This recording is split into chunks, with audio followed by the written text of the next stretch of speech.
Federal government refutes U.S. report, restate commitment to security, religious freedom.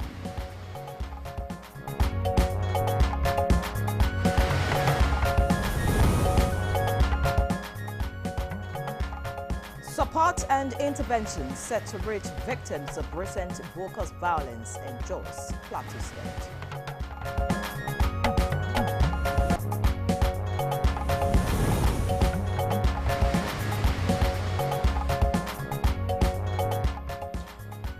Federal government flags off work on Abuja-Kaduna-Zaria-Kano Road.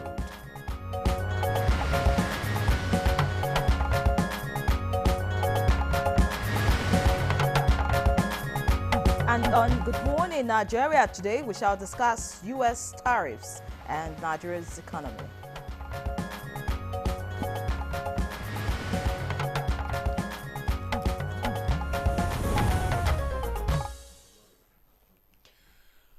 The world is reacting to what Americans now call the Liberation Day announcement, referring to President Donald Trump's reciprocal tariffs imposed on countries around the world. What are tariffs? You may want to ask. Now, these are taxes imposed on goods imported by other countries. The idea behind them is to make foreign goods more expensive than local goods, encouraging local patronage of indigenous goods. Trump's decisions have triggered and even escalated a global trade war. The trade war escalated when the U.S. president raised the baseline tariffs for Chinese imports to 145% after April 19, 2025. Though some reports now indicate that he has slashed tariff on some Chinese imports like TVS, microchips, computers, phones, and solar panels to 10%. You ask why? Okay, because local production of those, goods cannot be, readily available. Now, but this trade war also targets Canada and Mexico and many other countries, imposing a 25% tariff on their imports to the United States, granting indefinite exemptions to others. That's true. How does Trump's decisions affect Nigeria? On Wednesday, April 9th, the United States planned to impose a 14% tariff on most imports from Nigeria except oil and gas. But the rollout was halted for 90 days. And some may say Nigeria dodged the bullet, but the bullet is still going to come. It's just a matter of days. Now, but the impact of the tariffs on the global economy is affecting the price of oil, Nigeria's most valuable export. Economic analysts are insisting that danger still looms and agree with many, including the country's Minister of Finance, who believes the country must look for permanent solutions to this issue. And the U.S. president gave reasons for targeting Nigeria in a planned tariff. He says the African Growth and Opportunity Act, that's AGOA, introduced by former U.S. President Bill Clinton in May 2000, gives Nigerian imports unfair advantage over U.S. imports to Nigeria, which are met with 27% tariff. Well, the real issue here is that Nigeria's 2025 budget is hinged on $75 per barrels a day benchmark price of oil. But the current turmoil is bringing down the price of oil. Another issue is pressure on the already fragile Naira and oil exports. The development is triggering many issues, and that's why on Good Morning Nigeria today, we'll take a look at these tariffs imposed by U.S. President Donald Trump and its impact on the Nigerian economy. Thank you for joining us. It's a new week. I'm Yenwei John. And I'm Ademola Adeoye. I also thank you for joining us. We are reaching you live on the network service of the NTA. In a short while from now, newspaper review will come up with Chukwudi Okoli Ugbaja, but that will be after the news with Stella Namete is standing by. Good morning, Stella. Good morning, Ademola and Yenwei. Welcome. Here is the morning news. Federal government has reaffirmed its commitment to security and religious freedom in response to a recent social media post by the U.S. Embassy in Abuja regarding Nigeria's security situation and statements from some religious leaders. A statement by the Ministry of Foreign Affairs says that the government has taken decisive actions, such as deploying security forces to areas affected by violence, promoting peace building between farmers and herders, enhancing intelligence operations and implementing policies to address root causes like land use and economic development. While acknowledging the right of religious leaders to express their opinions, the statement emphasized that their testimonies misrepresent the complexities of the situation. It urged responsible reporting that reflects these complexities and encourages constructive dialogue rather than division. Your sacrifices are etched in the history of this nation and in the hearts of millions of Nigerians who sleep safer because of your vigilance. Those were the words of the Chief of the Air Staff, Air Marshal Hassan Abubakar, to the Nigerian Air Force personnel combating insurgency in the Northeast. As part of efforts to build confidence and mutual trust in the people, Governor Caleb Mutfwang has visited the attacked communities of Boko's local government area to conduct an on-the-spot assessment for necessary intervention. The House of Representatives has named a 19-man ad hoc committee of lawmakers to monitor implementation of the state of emergency in Rivers State. House spokesman Akin Rotimi says the ad hoc committee, chaired by House Leader Julius Ihonvere, with Minority Whip Ali Issa as Deputy Chairman, will ensure that governance in Rivers State remains within the bounds of constitutionalism and the rule of law. This development underscores the resolve of the House of Representatives to uphold the supremacy of the Constitution and ensure that the extraordinary measures during the emergency period remain subject to legislative oversight, guided by transparency, accountability, and the best interests of the good people of Rivers State. The federal government has pledged the commitment to improve road infrastructure across the country for the socio-economic benefits of Nigerians. President Tinubu, represented by the Kaduna State Governor, Uba Sani, was speaking at the flag-off of the reconstruction of the 164-kilometer Section 2 of the Abuja-Kaduna-Zaria-Kano Road. The rallying point was in Jere Council area of Kaduna State. All Progressives Congress APC critical stakeholders in Borno have passed a vote of confidence on President Bola Ahmed Tinubu, his vice Kashim Shettima, and Governor Babagana Zulum, even as they stressed need for unity among critical stakeholders and party loyalists. This was part of the communique issued at the end of the critical stakeholders meeting held at the Government House, Maiduguri. And in sports, defending champion Egypt's Zamalek beat counterpart Al Ahly 3-1 to win 2025 African Women's Volleyball Club Championship in Abuja.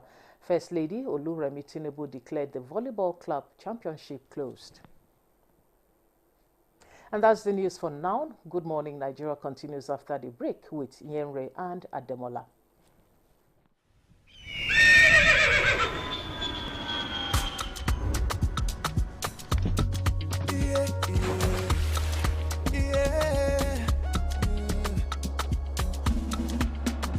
From the Atlantic across the savannah to the Sahara, we rise, a land of the free, we know they tire. We dream great, our spirit is undying. Resilient, rooted like palm tree, we sway in color, with undying demand, we bet solutions, we ignite passion, yeah. Education is unique, we have more than just a mission. We are Nigeria, strengthening unity, we know they carry lives. We are Nigeria, together live the dream of a land with great destiny. We are Nigeria. I am the real Nigerian. Brought to you by the National Orientation Agency, NOA.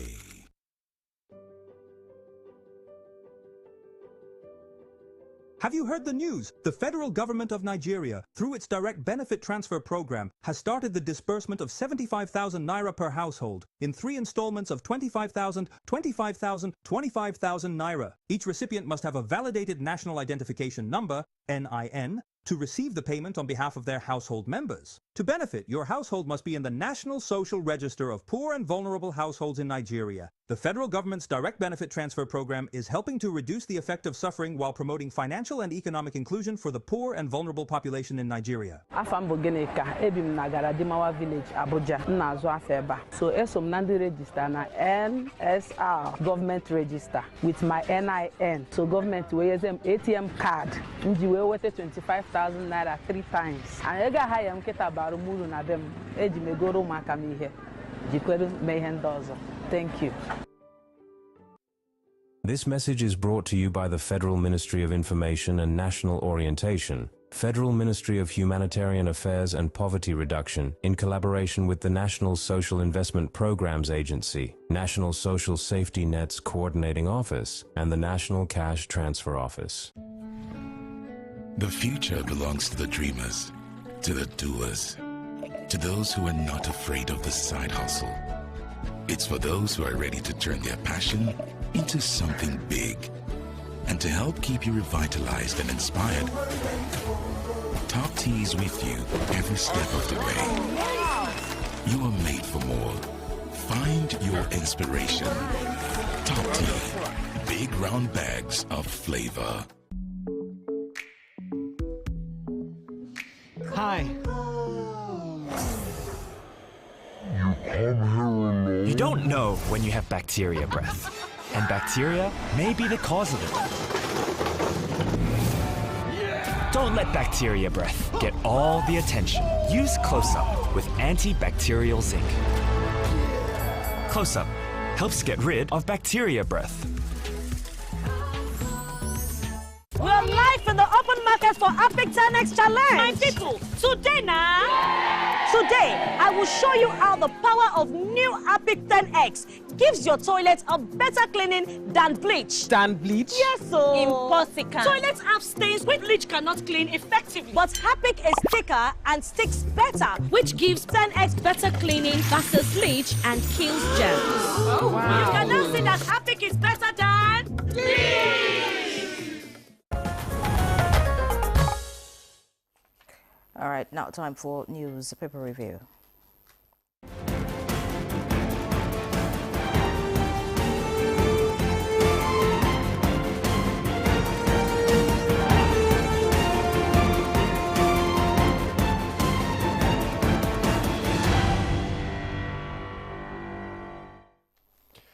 Well, our newspaper reviewer is here, Chukudi Okoli Ubaja. Chooks. Demo, how are you doing today? I'm doing great. It's another week. It is another week of hope, another week of daring, another week of faith in God and oneself, and we'll get there. Hello? Amen. Good morning, sir. Good to see you. Why are you suppressing mirth? That's cheerfulness. Make it happen, okay? It's a new week, Chukudi. Let's just get into what the papers have this morning. Begin with the People's Daily. The People's Daily leads with presidency. This claims Tinubu's 2027 campaign billboards. The writers ask sponsors to hold action until INEC rings bell as Tinubu's campaign posters flagged Jigawa orders. Above that lead story, we have Nigeria-Tanzania in talks to commence direct flights and bring perpetrators of Plateau killings to justice, can tell security agencies. Away from that, looking below the picture story in a black strip, we have Abuja-Kaduna-Zaria-Kano Highway, vital for socio-economic life of northern Nigeria, and that's credited to Tinubu. Below that headline, we have Zulum orders arrest of culprit over molesting of minor. That's on page 7. And on page 3, you can read up NSCDC, Chinese firm signed $1 billion sugar production deal in Nigeria. Federal High Court judges to proceed on 2-week Easter vacation. That's from April 16, and that's on page 8. And finally, we have FG stakeholders a new drive to end a Marjorie crisis. All right, that's it from the People's Daily. Let's see what the Blueprint has this morning. The Blueprint leads with federal government flags of 777 billion naira Abuja Kaduna Zaria Kano Road project. The riders north hugely benefiting from Tinubu's infrastructure revolution. And that's credited to Uba Sani. President Kaduna Governor deserved 8 years, according to Mahi. Billboards, other campaigns should wait, Tinubu tells supporters. All right, away from that, we can see a picture here, of course, a cross-section of Catholic faithful in the jubilant mood during the Palm Sunday procession yesterday. And that was in Lagos. And below that, we have presidency dismisses U.S. court ruling on Tinubu's FBI DEA reports, says nothing new to reveal. Below that, we have this story here. Nigeria's gas sector attracts over $5 billion in investments. And in the green strip, we have NOAA, Partners Anti-Corruption Advocate for Nigeria Happens to Me project. Above the masthead, IPI Nigeria appoints Idris, Garba Shehu, Egbemode, 26 others to committees. And that's on page 6. You want to find out what that's about. A copy of the Blueprint will do you good. And finally, this morning, on the front page of the Blueprint, we have Palm Sunday. That's the kicker. Khan condemns Plateau killings, urges justice, unity.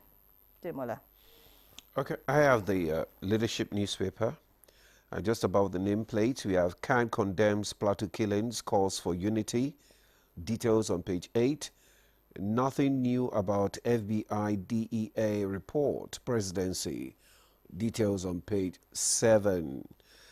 And just below that nameplate, we have quite power play, how Canada forced Trump to drop tariffs.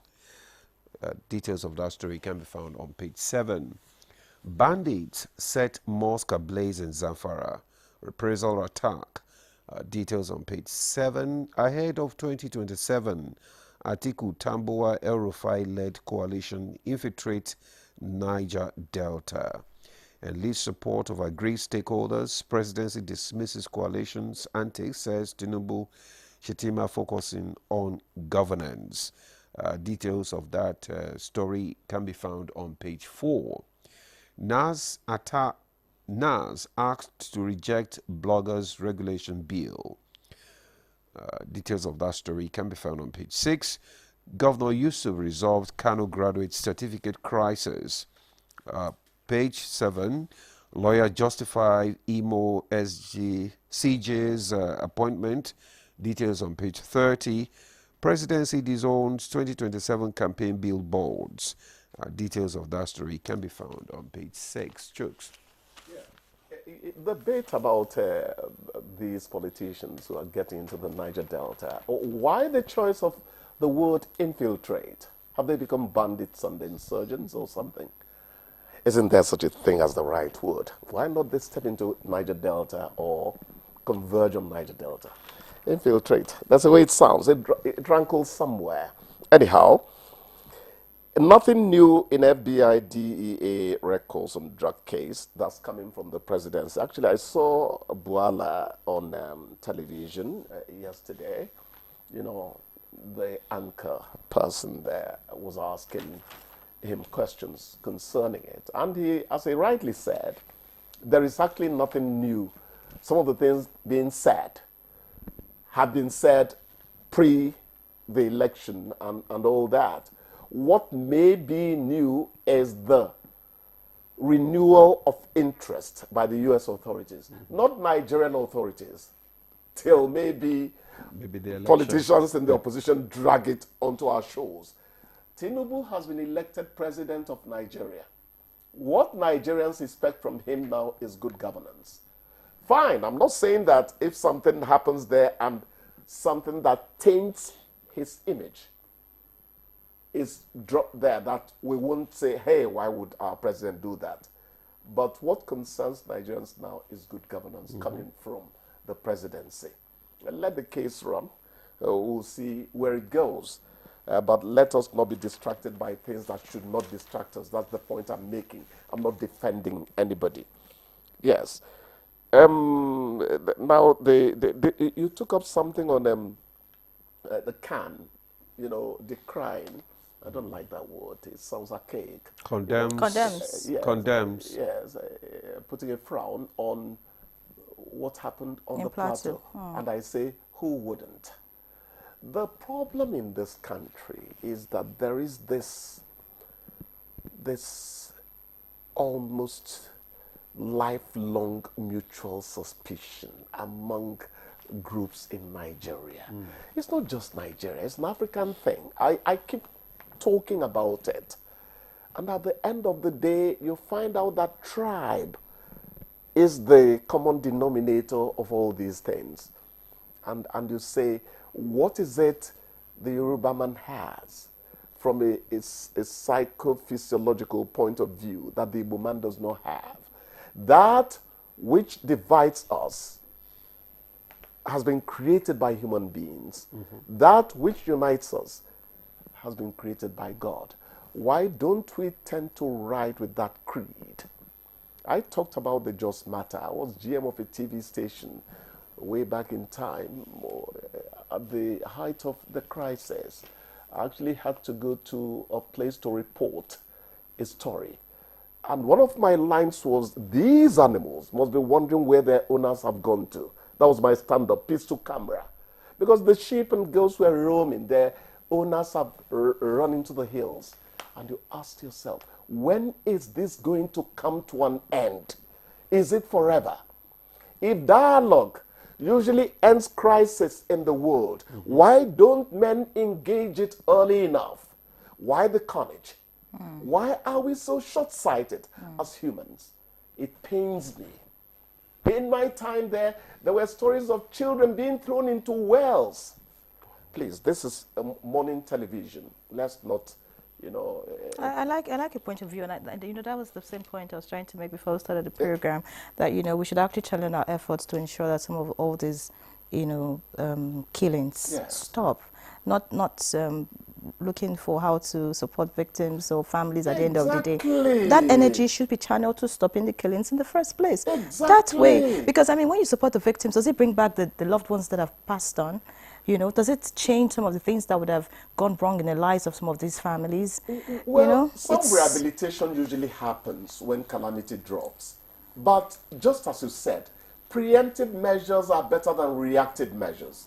By the way, James Mannock, Jonah Jank's media man when I was in Jaws, called after a program we had here. Because I recall that he called me one day when I was GM somewhere. And he said, Chukwudi, what pains me is that it's outsiders who come here to bring trouble between people who dwell in Jos. They show us our differences, whereas those of us on the plateau want to live together. Yeah. And tears again tended to drop from my eyes. Let us be human, for crying out loud. It's not just a concern. Everybody who loves God and loves nature should be concerned about what's happening. And the National Orientation Agency, towing that line, is also concerned about all of this. I do not know if you've been following the trend on social media. The Gen Zs, there's this line, let Nigeria not happen to you, used in a negative way. That's when something bad has happened, say as a result of a failure in the system or government or whatever it is. You hear the line, let Nigeria not happen to you. Now the National Orientation Agency is taking that line and trying to channel it positively, just to change the narrative. Turn it around. Saying that there are people that Nigeria has happened to positively, and their lives, have, changed for the better. I think it's a good one that, the National Orientation Agency is trying to, bring to the fore that it's not just bad things that happen to people in this country.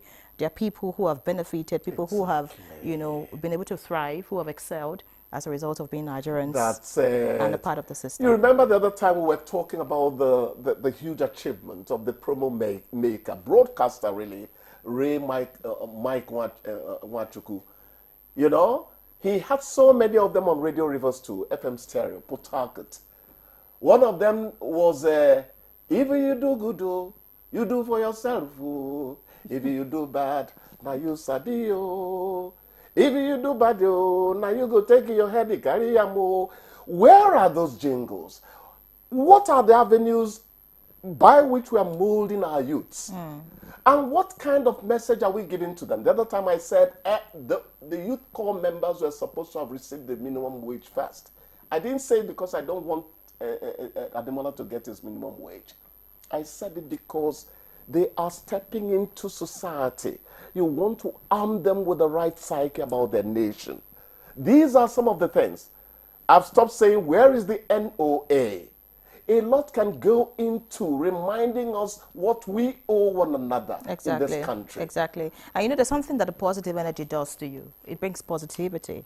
When you speak positive, you expect something positive to happen. You feel empowered. Exactly. It affects your spirit. So I think if Nigerians, if we can actually, change that mindset and begin to believe that not just negative things can happen, positive things will happen. Of course, maybe we'll begin to see more positive things happen to us as Nigerians. So there was this one that was laundering the image of our policemen. Make una call police, yo. Make una call police. What year was that? You were still in primary school, my dear. So you will not remember. And Chukudi, the troublemaker, went to one policeman who lived with in Benin City. Instead of make una call police, I turned it to make una call police, yo. Make una call Papa Sasso. The man nearly killed me that day. Not be me that take Duguji. But these are subtle ways we can reach hearts in this country. Goodness should be descended on Nigerians by our attitude. Live and let live. The only challenge that we have these days is because of the social media. In those days, we only had the radio and the television. You could filter it, what was going out to the public. So you could manage, the information going out to the public. But now, Deborah, thank you very much. Social media also has its positive sides. You can sit down in your home or your house and just churn out anything that you want. You could actually recline on your mental health issues. Are you also going to blame social media for the campaign posters that are flying around? No, look, people will get on Bolikaja, people will get on Molue, people will get on four-wheel drive to say Tinubu is our man in 2027. They have their different reasons. No problem. What we tell them is INEC has not lifted. And that's what the president is saying. Otherwise, human beings, after eating an occasional fat lunch, will do whatever they want to do. There's nothing the nearest of this world can do about it. Whether or not INEC, says it's time to go on with the campaigns, I think it's just too early. We should allow the president concentrate on governance. This is 2025. I mean, this is just April. I agree with you. Do you understand? We have 2026. And, this election is not built to happen until, sometime around 2027. It's the one thing is that it's not the first time. It's usually a circle. It will keep on happening. It is usually a circle. People who have been waiting on the wings would recommission themselves. You call them opportunists, whatever you call them. They are real. They are part of what you need to manage in a democratic process. You understand? But I think governance should. Yeah, talking about governance, the federal government flagged off 777 billion naira Abuja, Kaduna, Zaria, Kano Road. I think the government deserves an applause for that. It's a good one, but I dare say that it didn't start with this administration. Buhari worked on some northern roads in his time. We should commend the fact that the good work started even before now. We can only take it further and make life more livable for people on that axis of the country. That's why continuity is good. Continuity. In government policies. And they seem to have, it started with Buhari, they seem to now believe that I don't have to upstage what my predecessor started just because I want to have a new cycle of contractors. They shouldn't do that. And it's having a positive impact. Of course, yes. No, but you don't expect that. I mean, it's the same government. You don't expect that. It's the same government. So you don't expect that there should be discontinuity. It's the same what? It's the same party. It's the same party, I wanted to say, sorry. I've been speaking so well. The same party. You want me now to lambaste APC. Don't you hear them quarrel among themselves? Doesn't that journalists will be? We go talk with you, we see. But I think that I think that APC is putting its house together gradually. You know, when APC came in, I said something. I said, there is experience PDP has at the national level, which they have to learn. However, Sabi Chukudi, don't start again. APC learned those things. It takes time. But the important thing is, what are the intentions? Where are they headed? Is it for the benefit of the people, their well-being? That's what it's all about. Okay, thank you. Thank you. All right, go ahead. Go ahead, Chukudi. Oh, did I say Chukudi? No. Am I the machine gun of Good Morning Nigeria? No. It's okay, Chooks.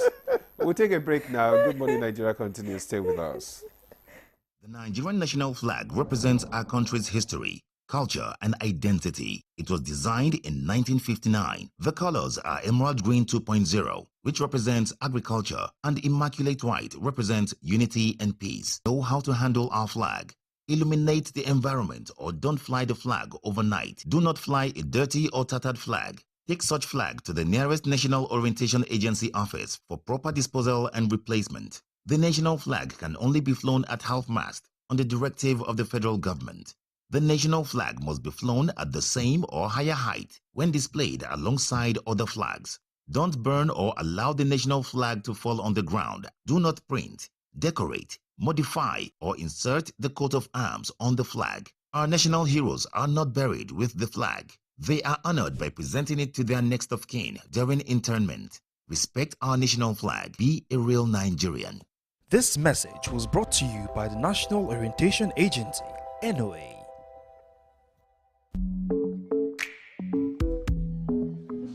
Hi. You don't know when you have bacteria breath, and bacteria may be the cause of it. Don't let bacteria breath get all the attention. Use Close-Up with antibacterial zinc. Close-Up helps get rid of bacteria breath. We're live in the open market for Epic 10X Challenge. My people, today I will show you how the power of new Epic 10X gives your toilet a better cleaning than bleach. Than bleach? Yes, so. Impossible. Toilets have stains which bleach cannot clean effectively. But Epic is thicker and sticks better, which gives 10X better cleaning versus bleach and kills germs. Oh, wow. You can now see that Epic is better than bleach. Our major currency unit is the Naira, while the minor unit is the Kobo.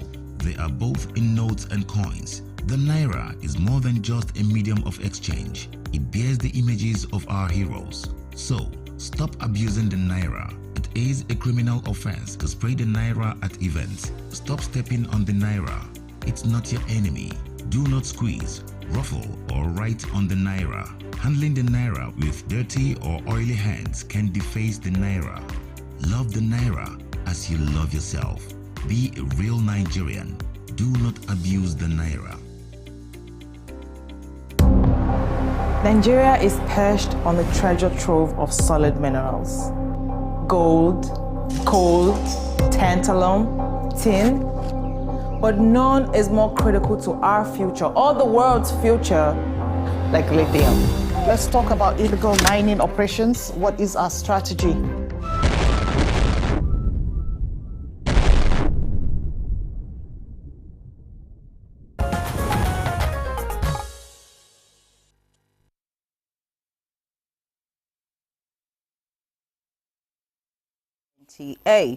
And before we bring in our guest, let's listen to this background report put together by our correspondent Timothy Yusuf. The recent U.S. tariffs imposed by President Donald Trump, known as the Liberation Day tariffs, may have significant implications for Nigeria's economy. These tariffs include a baseline 10% tariff on imports from most countries and additional country-specific tariffs based on perceived unfair trade practices, with a 14% tariff on certain Nigerian exports. Potential impact of this development on Nigeria's economy include trade disruptions where higher tariffs on U.S. imports could lead to retaliatory measures from other countries, including Nigeria, potentially disrupting trade flows and affecting Nigerian businesses. Secondly, inflation with expected increased tariffs could lead to higher prices for imported goods in Nigeria, contributing to inflationary pressures and affecting consumers' purchasing power. Economic instability is another factor. Here, the uncertainty surrounding the tariffs could lead to economic instability in Nigeria, particularly if the country relies heavily on imports from the U.S. and other countries affected by the tariffs. In the meantime, the measure taken by the U.S. also threw in some key concerns for Nigeria.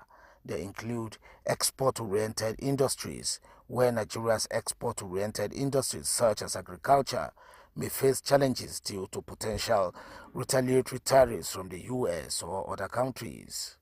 Another concern is import-dependent sectors, where sectors reliant on imports such as manufacturing may struggle with increased cost and reduced competitiveness due to higher tariffs. Global trade uncertainty is another key concern. The tariffs could exacerbate global trade uncertainty, potentially affecting Nigeria's economic growth and development. In mitigating the impact of the U.S. tariffs, experts believe that Nigeria could focus on diversifying its economy and reducing reliance on imports to mitigate the impact of tariffs. Trade agreements, they also believe, can be strengthened in the direction of trade agreements with other countries that could help Nigeria maintain access to key markets and reduce dependence on the U.S.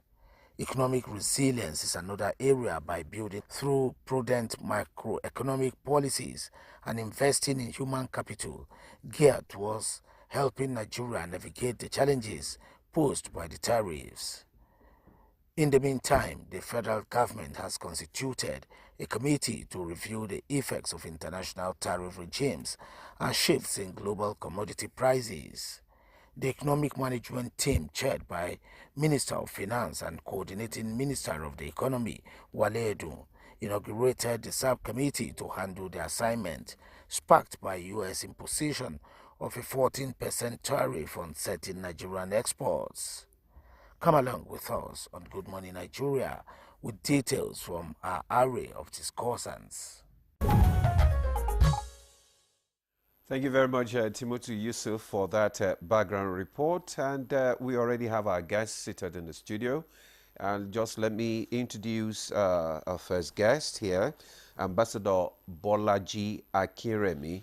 He is the Director, Foreign Service Reforms and Innovation Department, Ministry of Foreign Affairs. Ambassador Akinremi, you're welcome to Good Morning Nigeria. Thank you so much. Good morning. All right, good to have you. Also joining us here is Dr. Ken Okawa. He's the President, National Association of Nigerian Traders. Dr. Okawa, you're welcome to Good Morning Nigeria. Thank you very much, and Good Morning Nigerians.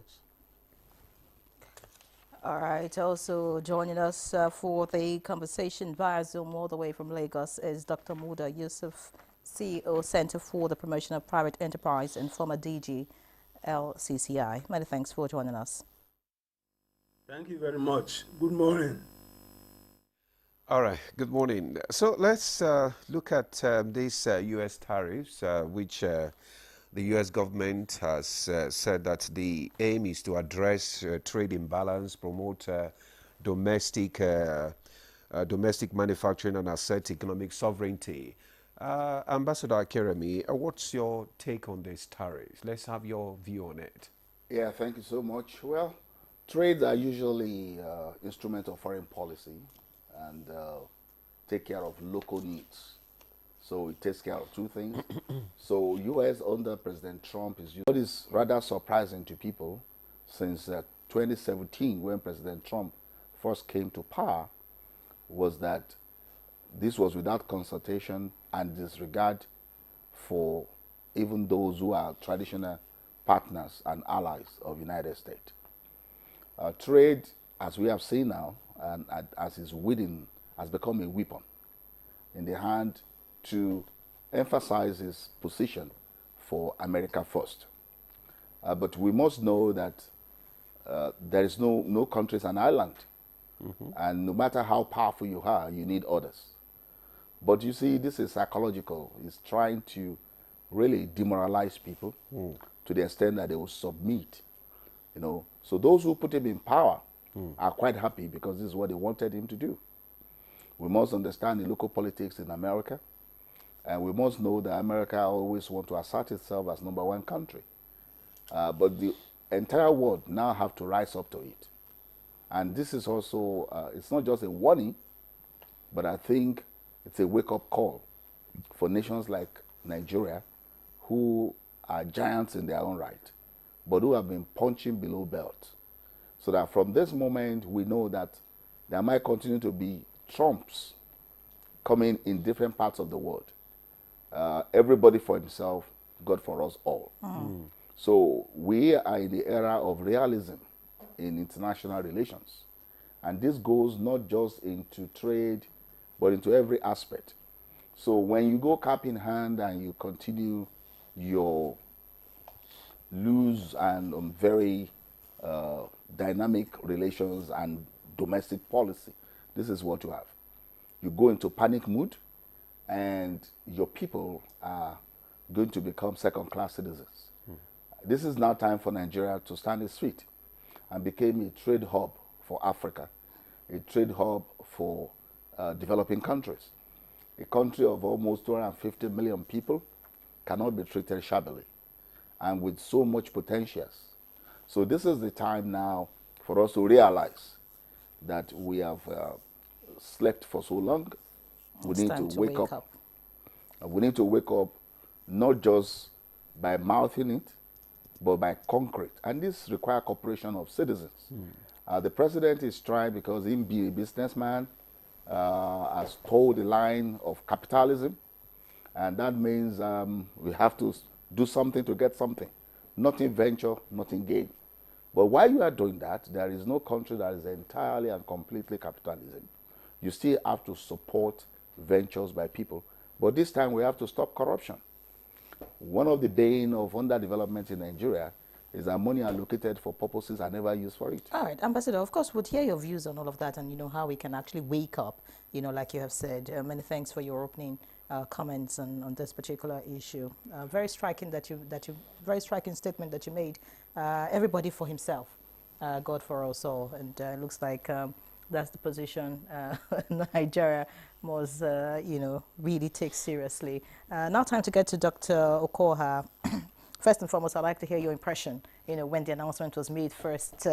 How did you feel about it? What are your thoughts about this tariff? Well, thank you very much. I want to start by saying that this was not unexpected. The whole world ought to have been prepared for this kind of shocker, knowing the promises that Trump made to his people before assuming the office. That's pre-election. And his America First ideology, the concept, is being implemented. So it's not a shocker. The second thing that came to my mind is that in his own way, he's being patriotic. And to many Americans, he's also being patriotic. In the sense that he also wants to dig into that America First policy. Getting more for America. Even though this, you know, concept of tariff, technically, for some of us in trade, we know that it works like a two-headed snake. The third thing that came to my mind is that, look, well, many countries have also used this before. My own country, Nigeria, has used something like this.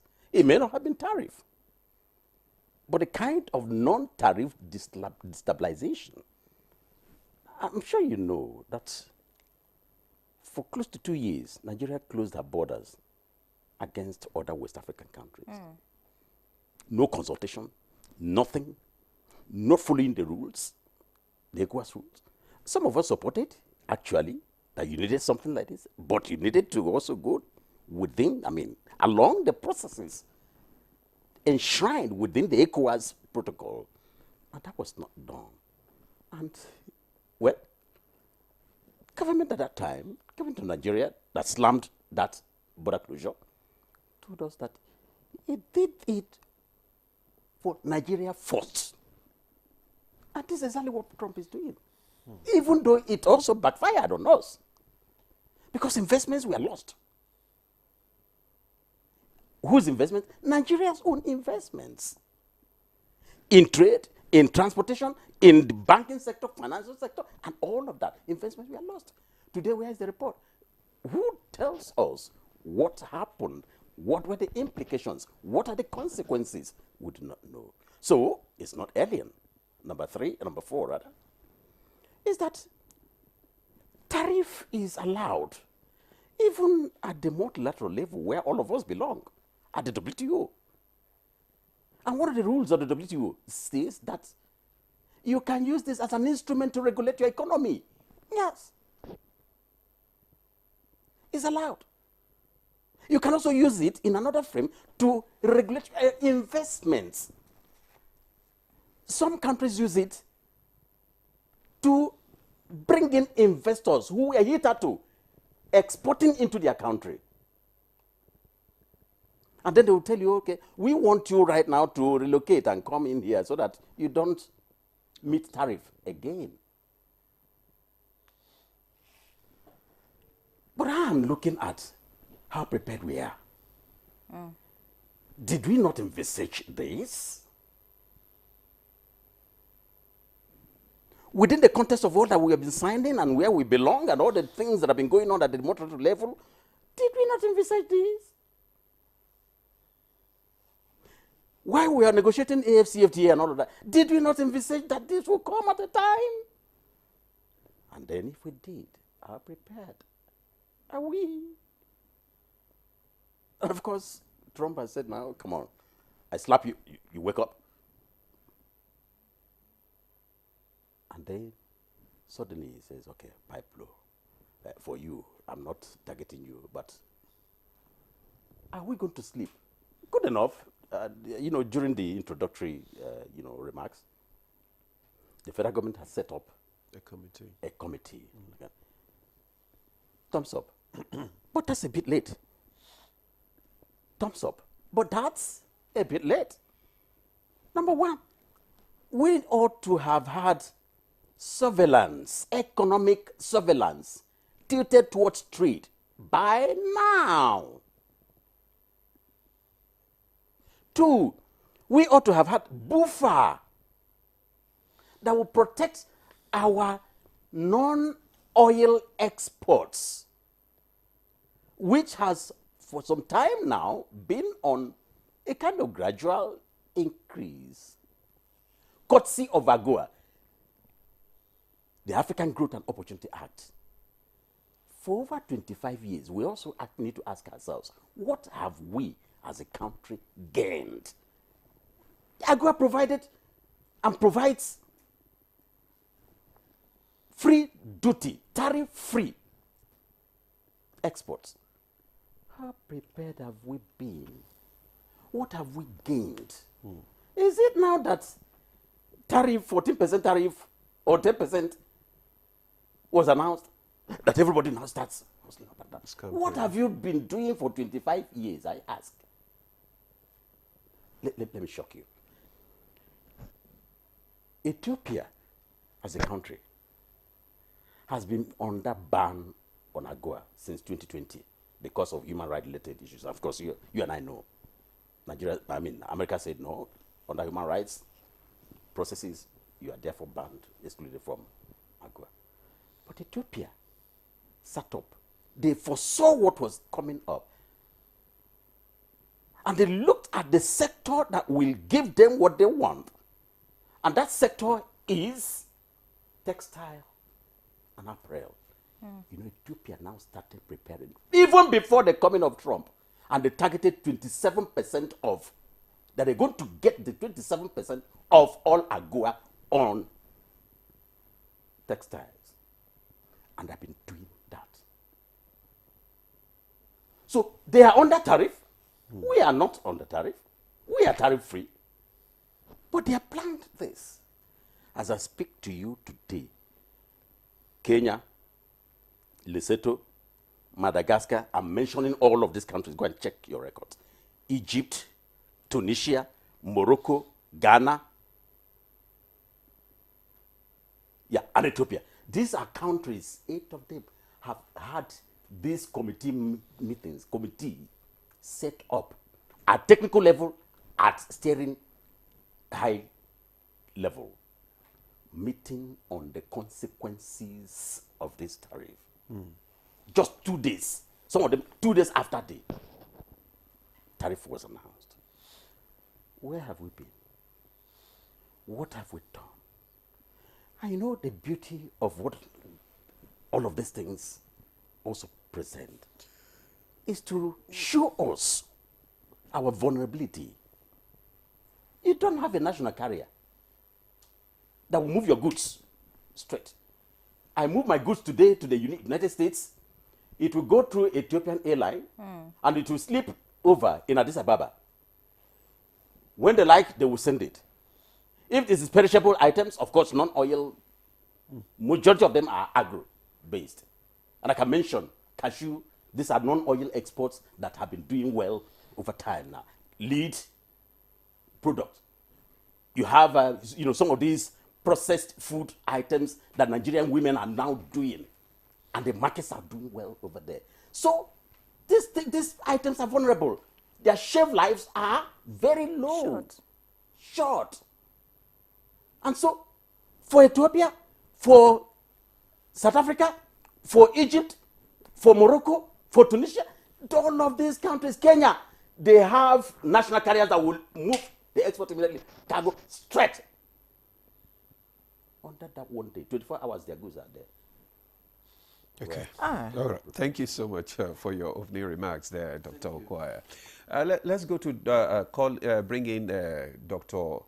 Muda Yusuf now. Let's have your view on this tariff, and also, do you think we're prepared, just like they said that we are not actually ready for it? And what impact will it have on our economy, in particular trade and investment?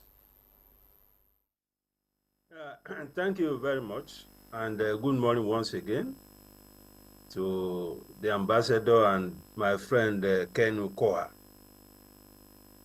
Well, there are 2 levels of impact of this Trump tariff issue. There is the direct impact, there is the indirect impact. Now, the direct impact will have to do with our export exposure to the United States. Don't forget, this is essentially about exports to the United States, because what the regime wants to do is to correct the trade imbalance between other countries and the United States. And the good thing about it is that our vulnerability has been a bit limited, in the sense that most of our exports are actually oil and gas. Between 85 to 90% of our export is oil and gas. And Trump, in his pronouncement, has said that energy products are exempted. So that means 90% of our exports, even to the United States, have been exempted from this. So we are left with the 10%. And of the 10%, maybe just about a quarter or even less, I'm talking of non-oil export now, actually has its destination, the United States. So I'm saying all of this to show that in terms of direct impact on bilateral trade between us and the United States, it is not so significant, because oil and gas products have been exempted, and oil and gas accounts for close to 90% of our exports. The second direct impact will be the imported inflation from the United States. We have businesses that import from the United States. Obviously, this Trump tariff will have some effect on inflation domestically in the United States. So for businesses that import from the United States, we are likely to see an increase in their cost of imports, whether it is finished goods, whether it is raw materials. So at that level, we are likely to have some negative impact for countries that are importing from the United States. But let me also say up front, because of all the issues and the pushback that has happened on this tariff, we all know that Trump has suspended the reciprocal tariff for 90 days to allow for some negotiation and all of that. But he has retained the flat 10%, which he said every country must pay. But anything above that has been suspended for 90 days. And again, because of the pushback and the effect even domestically, both to domestic investors in the US and to the citizens of the US, Trump has lifted even the special tariff on China. So that means even President Trump is feeling the heat, although he may not want to admit, he's feeling the heat because this policy is having some significant backlash on its own economy. So even the sustainability of this tariff regime is in doubt. You can see that they have been going back and forth, creating all sorts of inconsistencies and creating a lot of uncertainties in the global economy. In terms of indirect impact, the indirect impact will be the impact on the global economy, because there's a big risk that what Trump is doing is going to create a major issue at the global level. It's going to slow down the global economic growth. And once that begins to happen, we have a bigger vulnerability in that, because once the global economy is slowing down, it will affect commodity prices. And here we are heavily reliant on oil and gas for our foreign exchange. So that is a major vulnerability. And that is what brings me to the point that Ken and the ambassador were saying about the need to diversify. Our diversification is extremely, we are still too dependent on oil and gas for our export earnings. So that is very critical to reduce vulnerability. So the bigger impact on us is the impact on the global economy. Today now, crude oil price is about $64. A few days ago, it came down to close to $60. Our budget benchmark is $75. So you can imagine the impact of that, even on our budget, the impact on our foreign exchange, the impact on exchange rates. You know, so these are things, bigger issues that we need to worry about, you know, about the impact of that. And of course, there's also the risk to our foreign exchange inflows. Because each time we have this kind of issues, the risk of portfolio reversals is also very high. Because we are likely to see high inflation in the United States. When we see high inflation, what we follow, led by the US Fed, is likely to be high interest rates. And when you have high interest rates in the US, you are likely to affect portfolio flows to the emerging economies. So that may affect our portfolio flows. That may lead to reversals of portfolio flows. And that will have an impact on our foreign exchange. And you can see what is already happening even to the exchange rate over the last 1 or 2 weeks. So these are bigger things that we need to worry about. Of course, there are opportunities as well.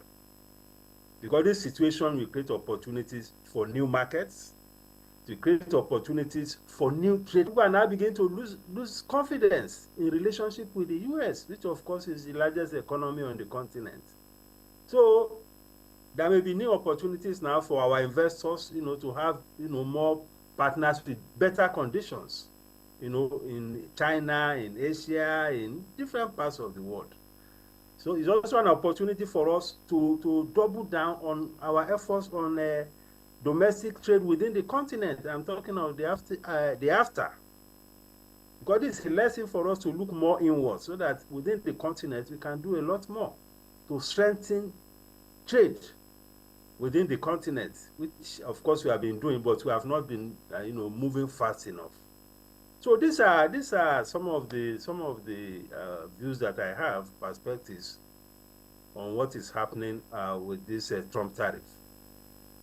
Thanks, Dr. Yusuf, for your comments. Well appreciated, and you've highlighted some very significant points in your comments. Let's get back to Ambassador Akinremi now. Listening to Dr. Yusuf talk about, first and foremost, the fact that the budget is, the benchmark for crude is $75, and now.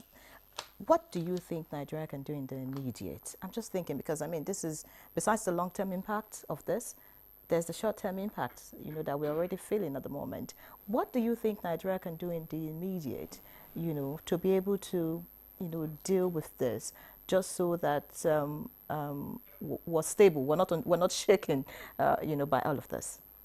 Well, the first thing to recognize is that the government already foresaw this. I don't subscribe to the fact that we've not done anything. You can see that we are not really panicking. Possibly that's why you've not seen much of the movement.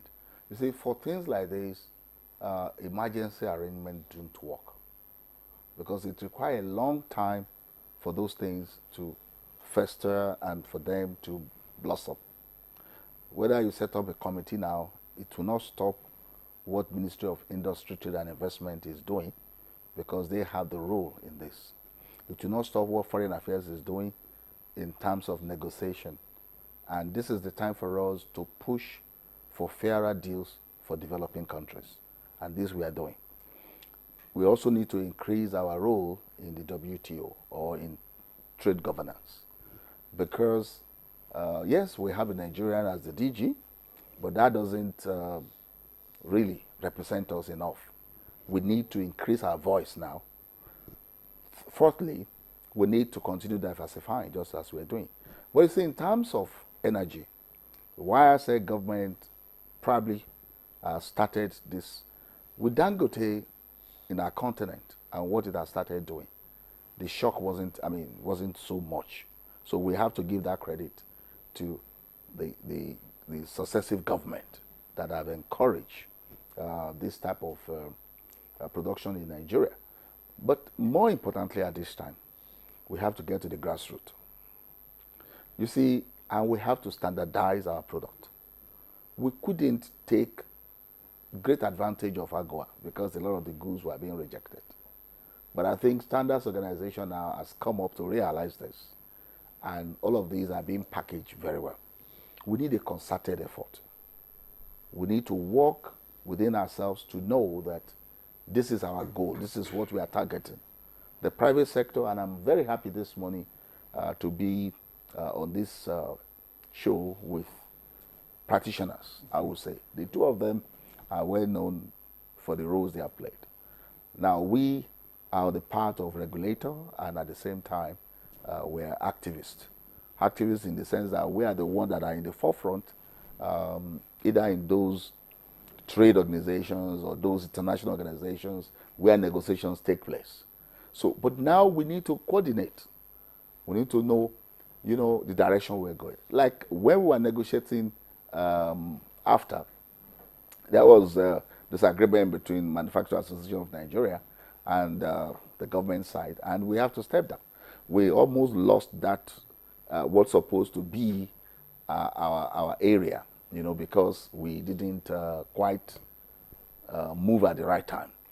But at this time now, we must continue to suspect that there will continue to be disruption in the international system. It is part of promises that politicians make, and they want to effect it, and it affects other parts of the world. So for us in Nigeria, we need to cooperate with government now. Our youth need to be up and doing. You see, we do over almost 500 million export of hibiscus to Mexico. A majority of it is done by youth. I have seen them, I know them. And there are other crops. Nigeria is the exceptionally blessed country of the world. All we need now is coordination, and government need to also put money, into some of these things and make sure that those who are coordinating them are doing well. But we must give credit to this government. Look at what has been done in terms of Ministry of Agriculture and Livestock. But I like what Mr. Muda said. Even though we have 90%, oil and gas, yeah. But it is still of substantial value, even though it's not affected. But the fact that the price will still crash, I'm sorry, that may look, because these policies will have impact on production. And once production is affected, the quantum, particularly in China, the quantum of energy that will be required will drop. And you that you are exporting it is going to affect you. So what we need to do now is that while we focus on diversification of our export, we also need to diversify where we export to. And this we're already doing. With this government, we have increased our relations with Middle East and Asia. Now, there's huge population in those parts of the world. Our focus has always been through the Western country, Europe and all of that. It's still good we maintain that. But we need to open new flanks. We need to have new friends, okay? And we need to coordinate very well. Do you think that this tariff will impact our trade relations with the U.S.? Oh, it's already impacting it. You see, because, once pronouncements are made, people start acting on it. So what diplomatic moves should be used to address the impact? We are working at both levels, bilateral and at multilateral level. Okay. And our mission is also being enhanced. And of course, there is consistent briefing to our representatives. And direction is being given on where we belong. Of course, while we cannot stop President Trump or America from their own domestic policies, we also have a right to resist, and we have a right to also show the direction we want to go. All right? Even though I say all country for themselves, it's a way of telling us that we are also sovereign, and we have a right to determine the trajectory we want to follow. And this we are doing. The Ministry of Foreign Affairs is on top of his game. Trade is part of foreign policy because of economic diplomacy.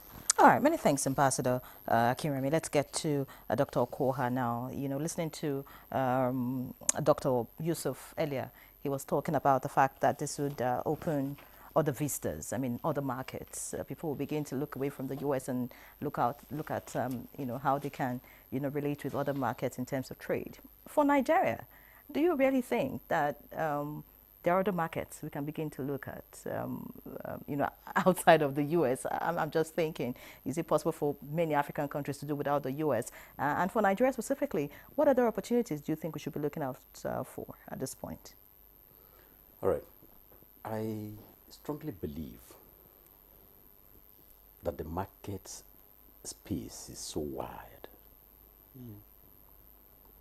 and many yet untapped. And I'm carefully using that word, untapped.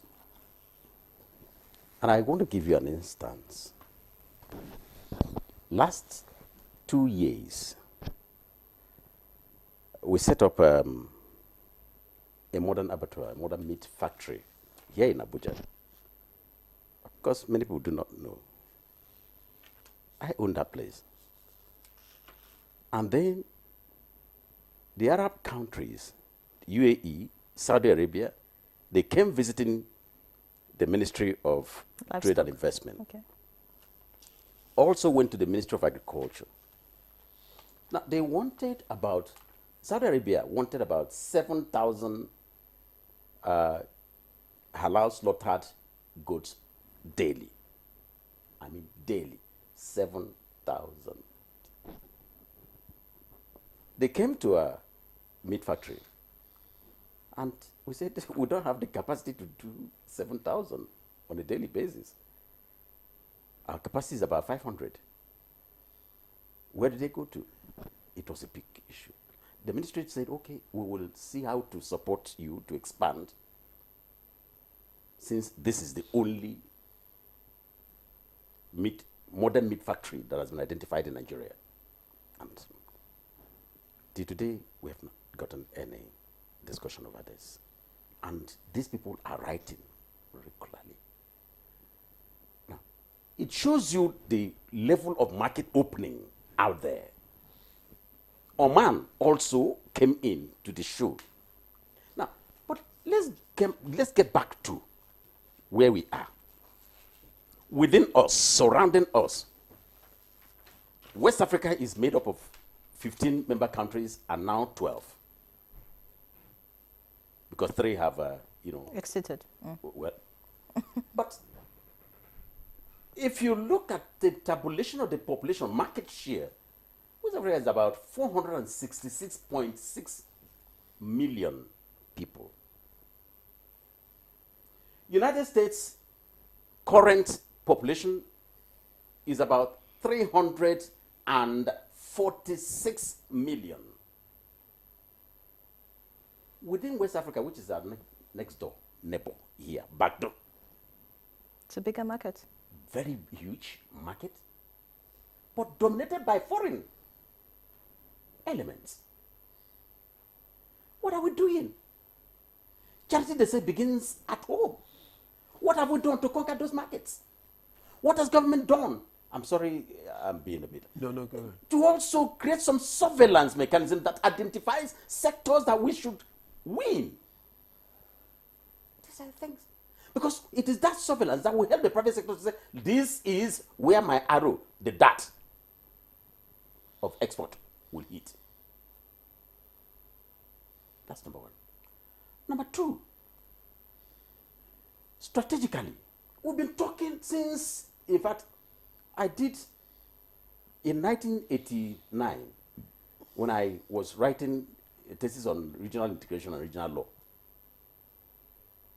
We all hammered on diversification of the economy, diversification of the economy. From that time till today, we are still talking about diversification of the economy. Paper. On paper. On paper. Sometimes, if I bring out that, I will laugh and I say, look, what a country we are, what a people, including myself. What have we done to diversify? I talked about the apparel sector, the garment, textile sector, which is a place, a point, a sector that Nigeria holds a big flag. But countries like Lesotho, Madagascar, Mauritius, they are winning. In fact, if you look at the 6 countries exporting more on AGOA to this same United States market now, Madagascar, Lesotho, Kenya is number 1. Ghana, behind us here. Then Ethiopia, that's on the ban. And then Morocco. If you look at them, you can't find Nigeria. But go out there in the United States. Once you wear a Nigerian attire, look at how gorgeous you are looking. Everybody is admiring you. But do you know that these countries are now copying Nigerian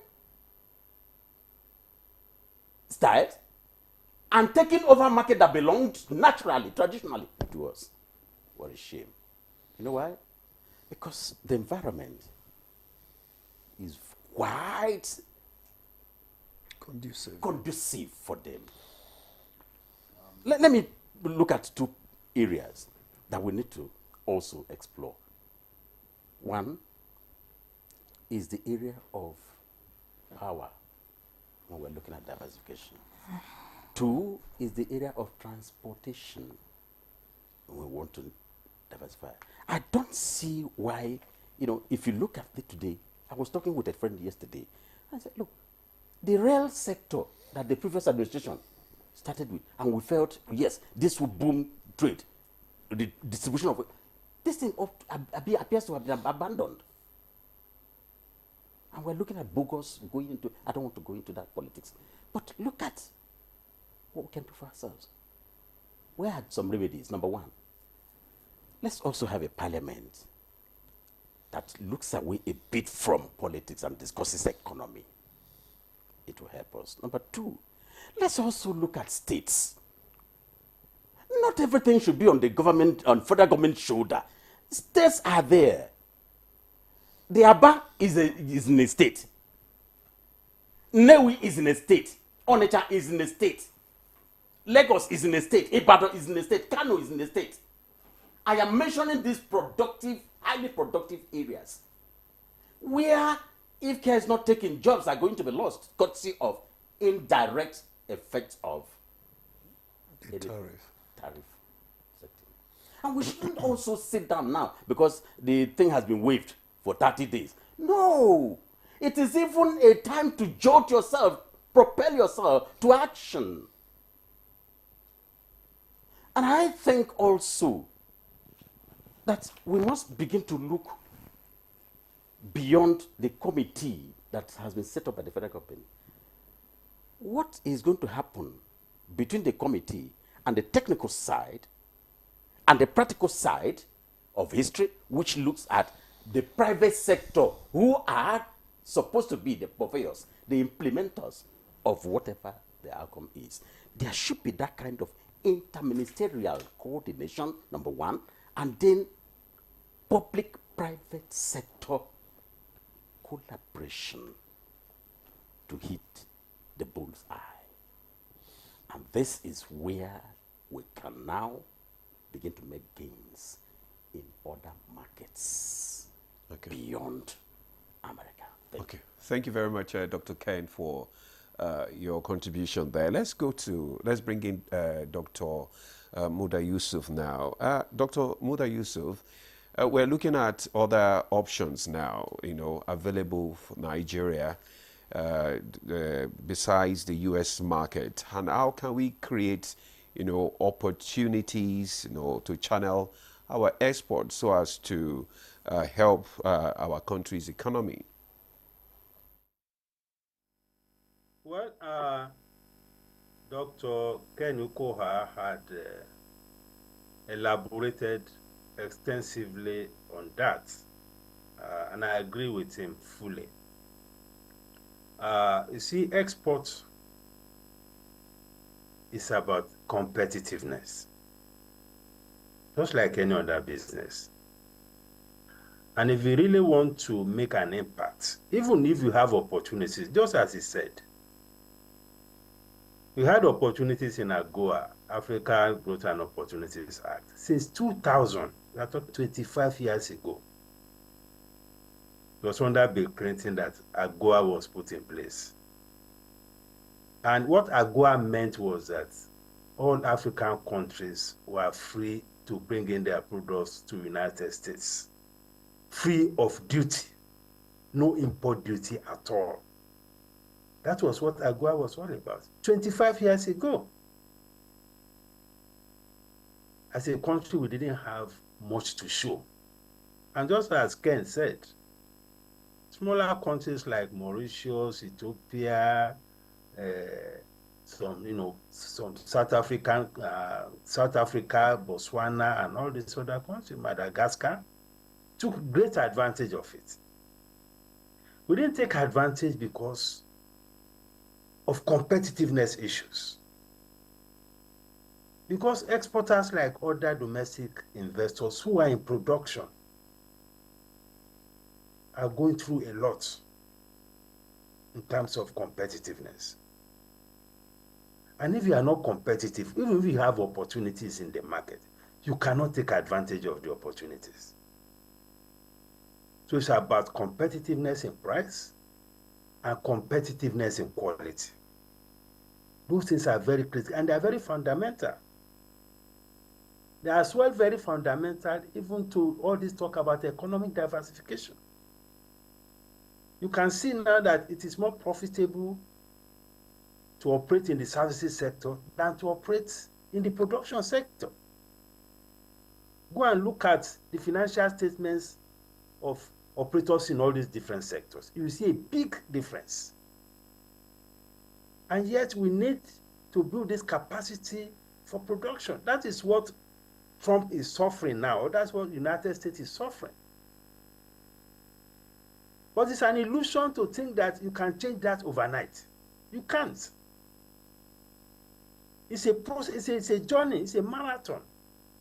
You need to build the infrastructure, the physical infrastructure, the financial infrastructure, the regulatory environment, all these bottlenecks in the exporting process. All of these things needs to be removed. Because one thing we don't lack in Nigeria is entrepreneurs. Entrepreneurs that are very creative, very innovative, very energetic, very hardworking. But we need to create the environment. So that is very, very important. And this should happen across all sectors. I mean, we have been making a few efforts in the area of services, ICT, creative industry, and all of that. But when it comes to production, it's a completely different ballgame. So the government needs to do a lot to support infrastructure that supports production. That's extremely very important. That is the only thing we are asking for. Yes, we are asking the private sector to come into infrastructure and all of, but there's only so much the private sector can do in terms of infrastructure provision. Infrastructure provision is a heavy lifting that countries need to put in place to support the private sector. That is what is happening in China. China has one of the best infrastructure globally. They are one of the best logistics. So it doesn't stress the producer. That is why they are dominating the world. And if anybody thinks that this can be changed overnight, the person must be dreaming. Because they have been doing this for decades. So we need to follow that model. Secondly, we need to worry about the immediate shocks that this very thing is going to impose on us. That is why the government has set up the committee, which the ambassador referenced. We need to look at how we can go back to the drawing board and look at our 2025 budget and begin to look at how this will affect our revenue, how this will affect our foreign exchange assumptions. Because these assumptions are going to change. And if your assumptions are changing, then all your projections in terms of revenue and expenditure need to change so that we don't create another problem down the line. I'm talking of macroeconomic problems.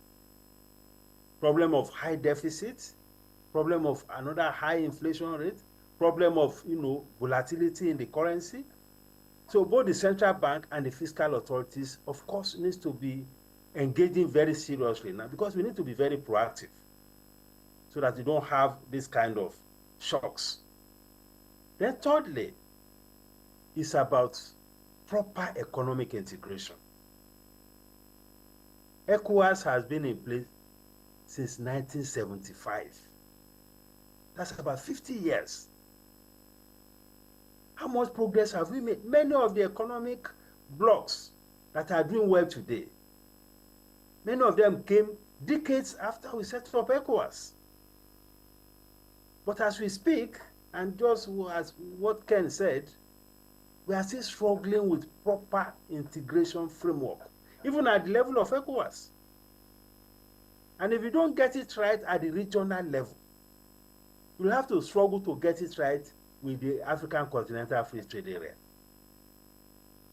So we need to commit properly to the protocols.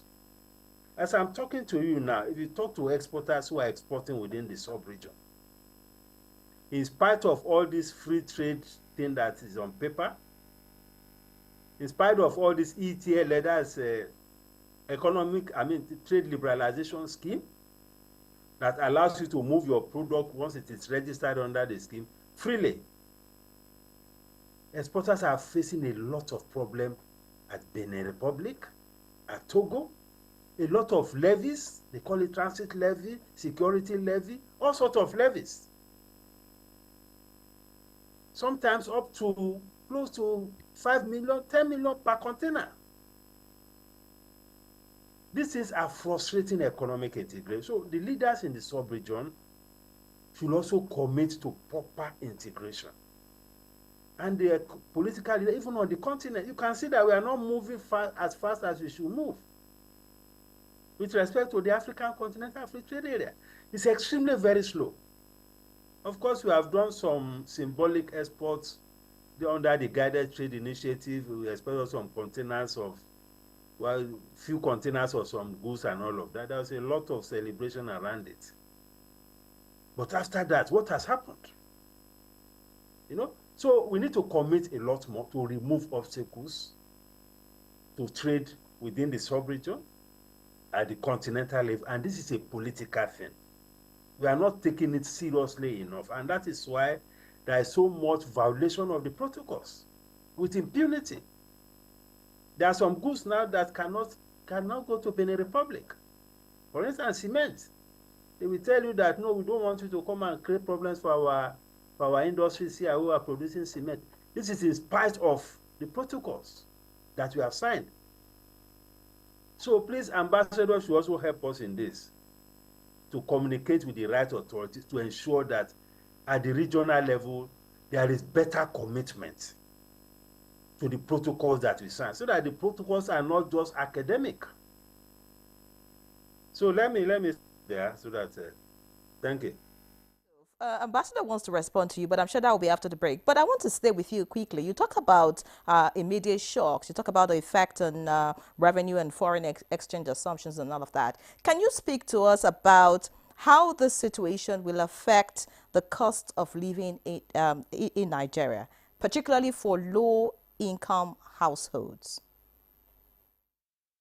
You see, anything that affects the exchange rate affects the cost of living, because we're in an economy that is highly sensitive to exchange rate movements.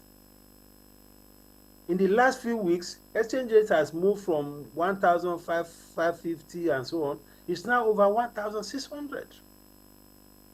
If that trajectory continues, you begin to feel the impact in the market, because those who are in the business of either production will now begin to adjust prices. So the exchange rate sensitivity is the most important. And I must commend the CBN. The CBN has been doing a lot, at least in the past 1 year, to stabilize the exchange rate. But again, they can only go as far as our reserves can support. So we are very vulnerable, the citizens are vulnerable to exchange rates. Then if revenues are dropping, fiscal deficit is likely to increase. If fiscal deficit increases, it creates problem of inflation. So that is another effect. Those things affect the common people, because the greatest challenge that the common people are facing is the cost of living, the purchasing power of the people. And exchange rate movement affects it, inflation also affects it, energy prices affects it, transportation costs affects it. And all of these things are rested on the quality of the macroeconomic environment, which these developments can create. But if you manage it well, the impact will not be so pronounced on the citizens.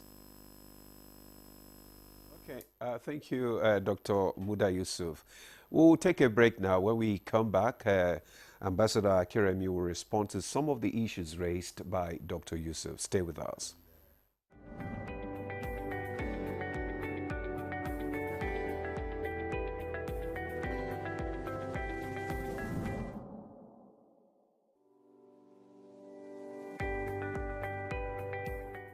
When we think about the digital economy, you can see it as the marketplace for digital goods and services. And increasingly, it's becoming a force to reckon with and an incredible contributor to economic growth, because we've seen the growth in technology and digital platforms. Technology has it really permeated every aspect of life and business, the way we live, the way we work. And when we talk about the digital economy, we're really talking about leveraging technology and digital platforms in a powerful way to drive growth, to drive solutions to problems, to drive applications, and to provide services. The digital economy is something that has the potential to help Nigeria leapfrog a lot of its development challenges, right? Because think about what the mobile phone did for Nigeria years ago. That is the potential we have for digital, because it has a way of reducing the barriers to innovation It has a way of being able to transform service delivery, whether it's government's delivery of services or whether it's services in the health system where people can use digital to actually be able to see their patients better.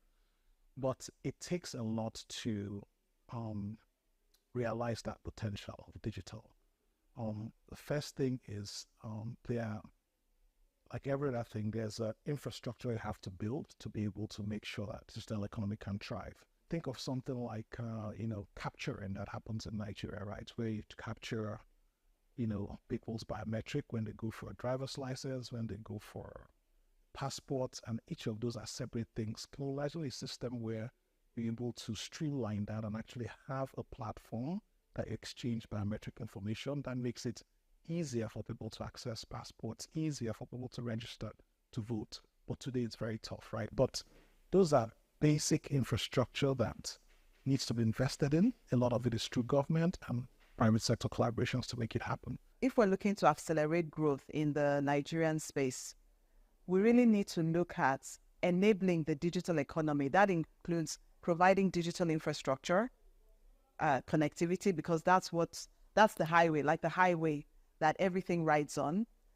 We need to think about digital capacity building in terms of the suppliers to the economy and also the consumers within the economy. So a robust digital literacy initiative. The good thing about technology is that, one, it helps you to transcend boundaries. Two, it creates a level playing field, really, because if you create a solution, a technology-based solution that is applicable in this environment, that same technology can be applicable, exported to other environments. And, technology platforms also help drive collaboration, right? When we're thinking about innovation, when we're thinking about business growth, collaboration is an important part of that. So when we think about the impacts with the rest of the world, we find that actually technology platforms are giving us an opportunity to engage more actively, to collaborate, to create partnerships, to even export our knowledge and services for people to engage with all the great things I'm talking about technology and digital platforms. They need access, internet access, broadband access.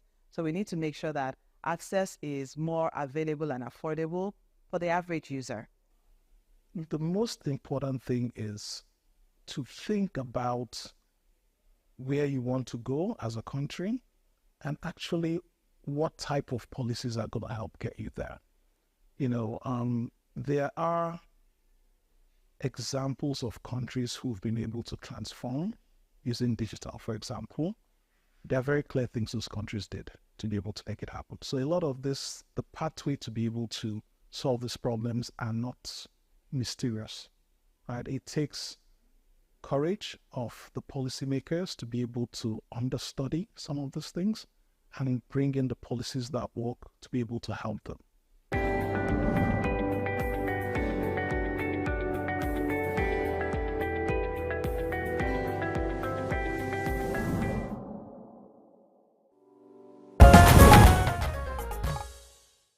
All right, many thanks for remaining with us. It's still Good Morning Nigeria, live on the network service of the NTA. And our guests are still very much with us, discussing the U.S. tariffs and the Nigerian economy. But just before we continue with the conversation, of course, let Ambassador Bolaji Alade Akinremi respond to some of the comments made earlier before we went on the break. It's important to let you know that this is breaking, by the way. Just reaching us indicates that electricity supply has been restored in Bayelsa and parts of River State following the reconstruction of vandalized 4 transmission towers along Owerri-Ahoda line. All right, so that's cheering news to those who, have been in a blackout. All right, so let's get back into the conversation. And of course, Ambassador Akinremi, you'd respond to, all that has been said. Quite a lot. Yeah, quite a lot, but let me thank Dr. Ken for bringing to our attention what happened when the Saudis visited. And to say that was part of our effort in foreign affairs, but the missing link is that we didn't get feedback from you. Many a times we don't understand the role of the Ministry of Foreign Affairs. It's the only ministry that is the window to the global world. And so whether it's economic matters, medical, whatever it is that is going outside, you have to carry the foreign ministry along. Now, the simple solution to this matter is what Mr. President is already doing to attract investment into the country. What you need now at this point in time is investment. And you need either locally or internationally to boost your capacity. Just about 2 months ago, we were in Namibia, and probably you have heard of MITCO. MITCO does what you're doing, but MITCO get more publicity through their foreign ministry. Why? Because they are aware, and it's entirely a private sector business, but you get a boost when a foreign dignitary visits that country. They'll find a way of taking them to MITCO. And when you listen to what they will tell you, you will almost close your own abattoir in your country and ask that meat be imported from Namibia. Can we do the same with yours? These are things we need to do. Packaging. We are not using what we have very well. And this is why I continue shouting about coordination. We also have realized it in foreign ministry, and possibly that is why my office has just been created. I'm the pioneer director of that department. And what we're focusing on is service delivery. And before we do that, we need to even allow and make people understand what we are capable of doing. You talking now about off-takers. But before you go into this, I need to let you know. Let me give you another example. In the same Namibia, in that country, they are producing dates because their soil is good for it. But the dates they are producing is an investment by UAE. So there are a lot of partnership that we can do, a lot of coordination with our private sector. You know, we need to take advantage of what we have. And this is the major problem we have in Nigeria. We are too blessed. We cannot be talking of hunger. Let me react to what Dr. Muda said. Yes, we are import dependent, but that should be changing now. And government really need to work on that orientation. The National Orientation Agency needs to work on that. Private sector needs to work on that. Eat what you produce. When you eat what you produce, there will be less pressure on your foreign exchange. And majority of our people now think it's a sign of affluence by taking imported things, wearing imported suits. But how much can we produce with all the challenges that exist? Security, electricity, I mean, just a plethora of issues. It's because you have alternative. There are local ways of producing everything, including kaikai. But we spend so much time drinking Glevendish. We spend so much time, 400,000, 1 million, 2 million, people are buying imported liquor. Status level. Status level. There is nothing it offers you other than make you shock. It's the same thing palm oil will do to you. So let's not let our problem look like we are the only one that have this problem. Why will someone rise up and say, if India cannot cannot produce the clothes they wear, let them go naked? Okay? And today, they wear what they produce. Yeah. All right? Why must our women use Mary Kay that is not produced in Nigeria? Why they produce in the country that the Mary Kay is made? Why must we wear the Brazilian hair that is not produced in Nigeria? What does it add to you? So there is a lot of psychological rearrangement that we need to make. Okay. All right? So that is one on the area of pressure on our foreign exchange. Government has to put its feet down. I served as head of mission in a country called Singapore. They didn't just get to where they are today, but for one man who stood up and said, this is the direction we will go. All right? And they all have to follow. Okay? There will be many more Trumps. Other countries are going to come up with their own policies. If you cannot control your own people and control what you do in your country, there will continue to be external influence. And when the external influence comes, you will be indebted to those countries. We must continue, we must now be firm on discouraging aids. Because we are more than sufficient. Okay. We are more than sufficient. So when we discuss like this, our nationals are listening. I hope NTA get this kind of things together and send to the authority. Then listen. This is what needs no. Well, you don't have people in authority always sitting down by television at 8:39. Okay, there are so many things. There might be some aides that are listening, but there should be a regular compilation to help policies and implementation.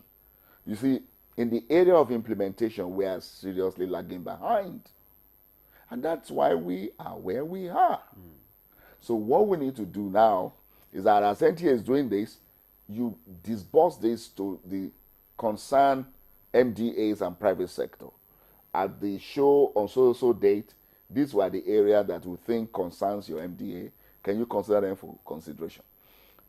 National orientation is with you. What can we say that we are getting from national orientation? How many people get to know the direction that the national orientation is leading us? We are not criticizing any agency now, but what we are saying is that all hands have to be on deck.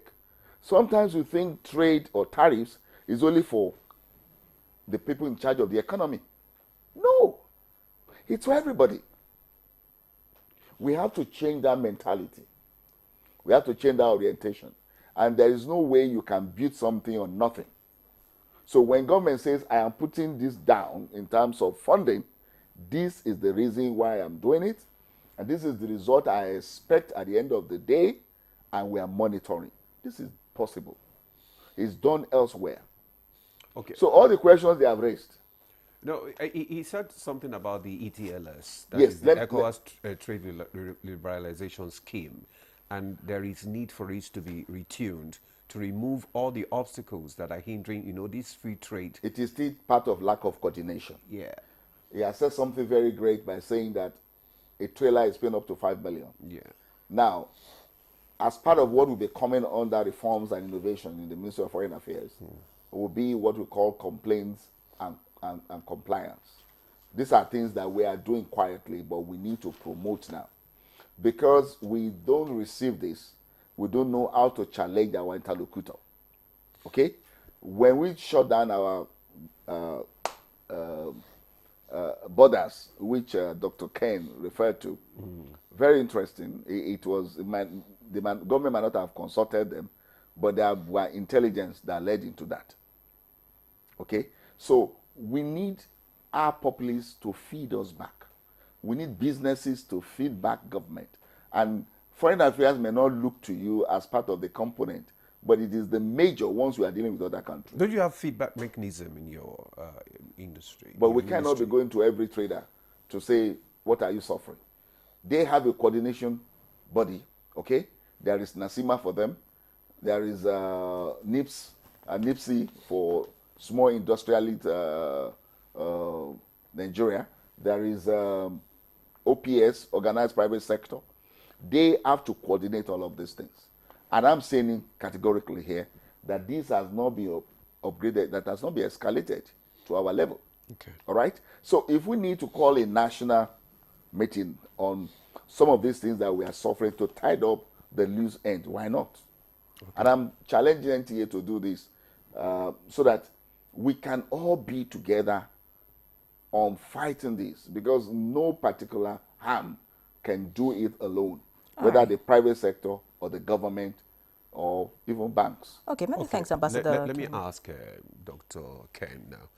Are there opportunities in this tariff that, Nigeria can take advantage of? Like, are there any opportunities for Nigeria to benefit from this U.S. tariff?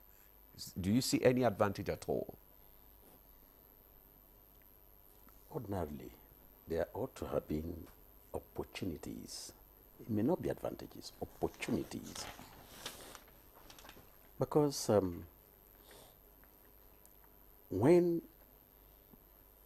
tariff has been hiked, you must also look at the sectors. And that's why I talked about government and surveillance mechanism, economic surveillance tool. There are sectors that are particularly focused by Trump. And this is what I also want trade practitioners to understand, the underlying factor. What are those sectors? Vehicles, cars, number one. Machineries and equipment, number two. High-tech manufacturers, number three. And this is within the ICT. Now, if you look at this, it tells you that Trump is not really targeting Nigeria, not targeting African countries. Small fries like you. You know, he's targeting China. You have mentioned. I didn't want to mention. You have mentioned it. So what do you do? Now, if these items are coming from the Asian tigers, as it were, to them, can you now begin to look at fostering, government now, fostering partnerships with China? And by the way, the Chinese president yesterday traveled to Cambodia and Vietnam.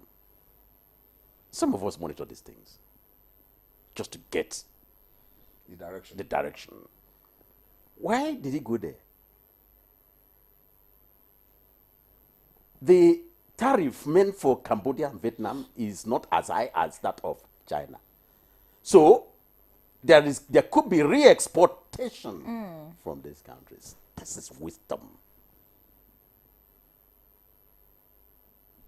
Can we, at this point, if we were affected, let's put our ourselves in the shoe of being affected, being China. What could we do?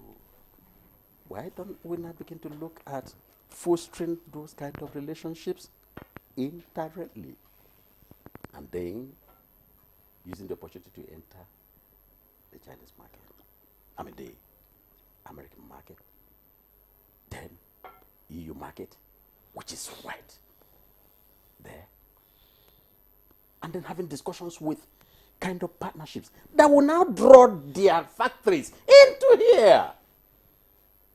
That's what I see as investments. Foreign direct investment capture. Not attraction, capture. Dr. Ken, I agree with you. And I'm going to repeat what I said on Namibia.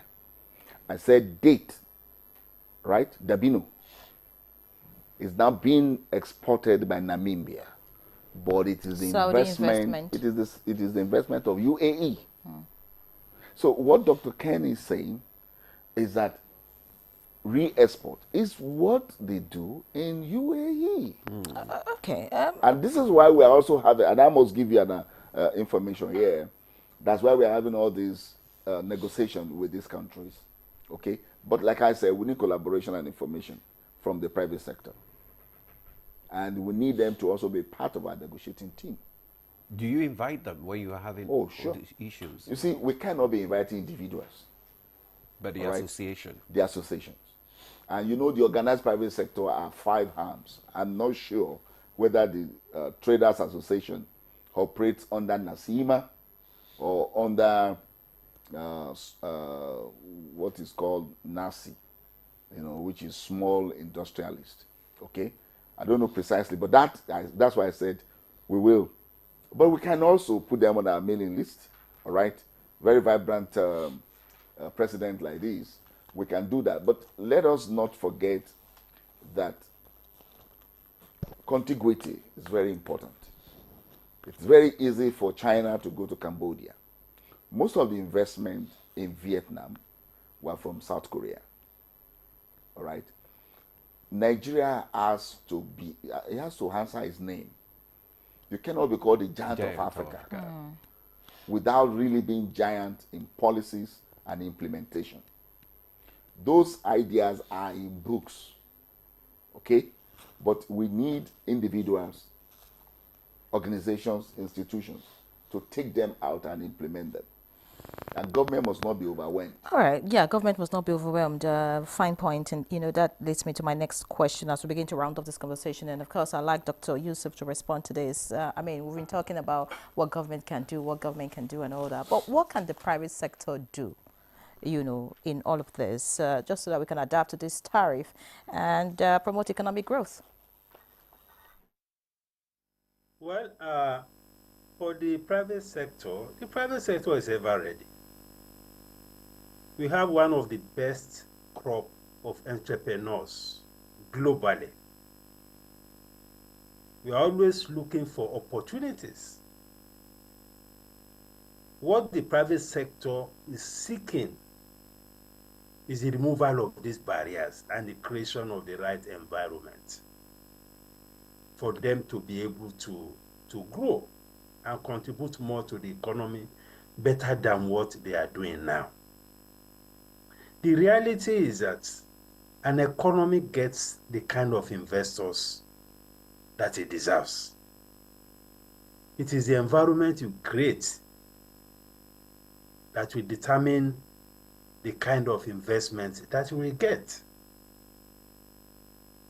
The most profitable investment today is in services, just as I mentioned. But we need to support those who are in production.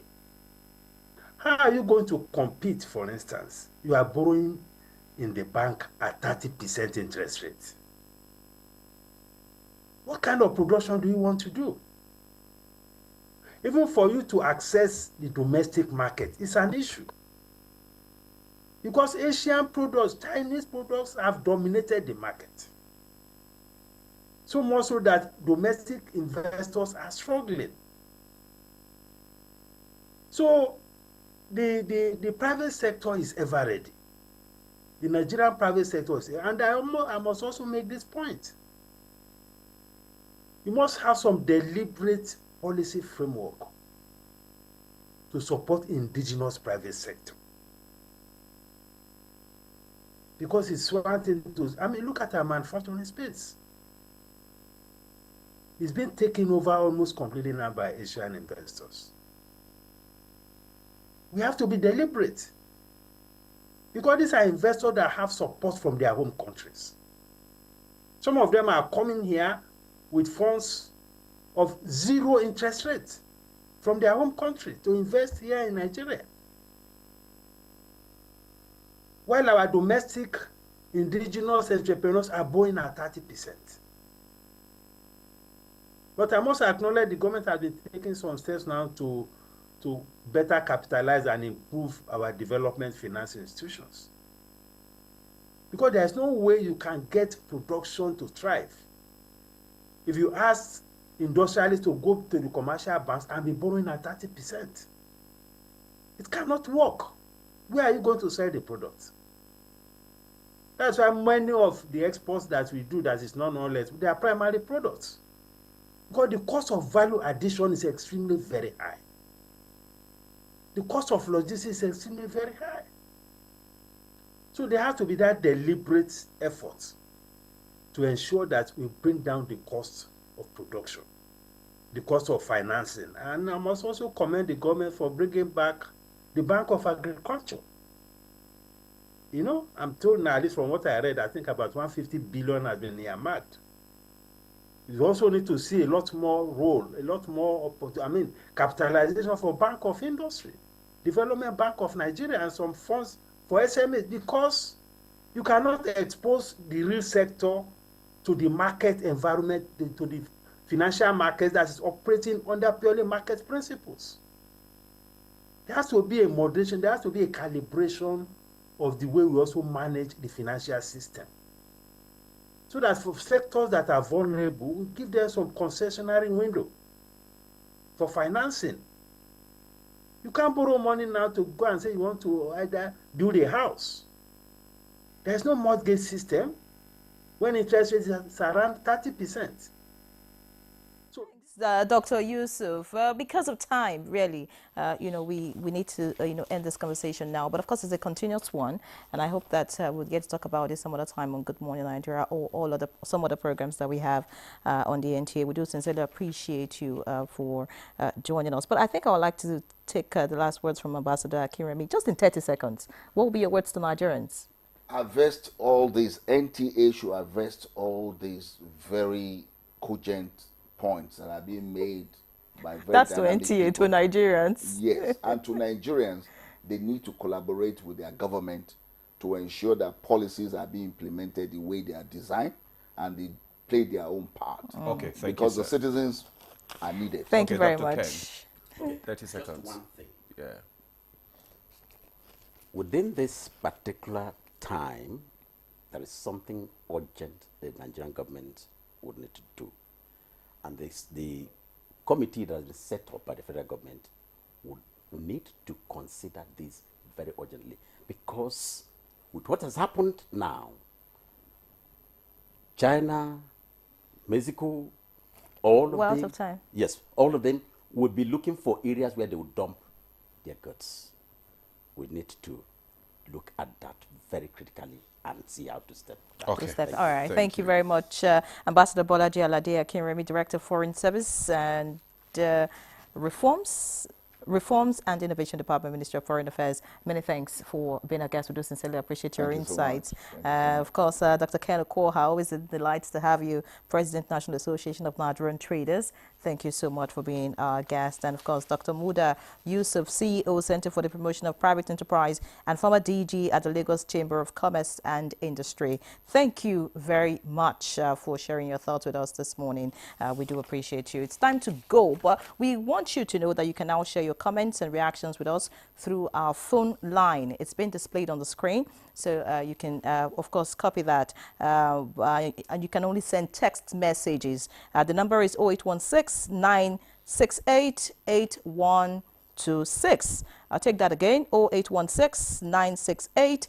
8126. You can send text messages, your reactions, your thoughts, whatever it is that you want to share with us. Would sincerely appreciate it. So that's Good Morning Nigeria today. Maybe that will be from tomorrow. Well, from today, of course. From today, I mean, we could still read and implement. Right. Thank you so much. I'm Ian Ray John. And I'm Ademola Adeoye. You do have a lovely day.